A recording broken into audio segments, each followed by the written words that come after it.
கர்த்தர் தாவீதுக்கு எப்படிப்பட்ட வீட்டை கட்டுவேன்னு சொன்னார்? நிலையான வீடு. அப்ப ஆண்டவரை பார்க்கும்போது அதுவரை பார்த்து வந்த பிரச்சனைகளுக்கெல்லாம் ஆண்டவர் முற்றுப்புள்ளி வைத்து,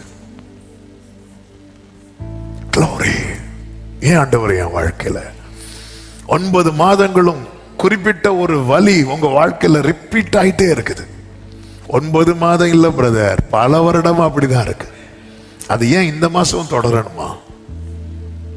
ஆமென். நம்முடைய முழு இருதயத்தோடு தேடினால், எதுக்காக ஆண்டவர் இதெல்லாம் பேசிட்டு இருக்கிறார்னா, இனி உன் போக்கஸ் இனி ஒரு காரியத்துல மட்டும் வை. அவருடைய சமூகத்தை தேடு.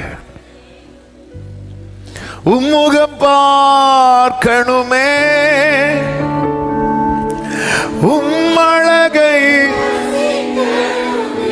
முழு இருதயத்தோடு ஆண்டவரை நீங்க வரணும். அதாவது நம்முடைய அழுகை அப்படிதான் இருக்கணும். மார்த்தாள் சொல்றாங்க நீங்க இருந்திருந்தா, மரியாள் சொல்றாங்க நீங்க இருந்திருந்தா, கிதியோன் சொல்றான் ஆண்டவரை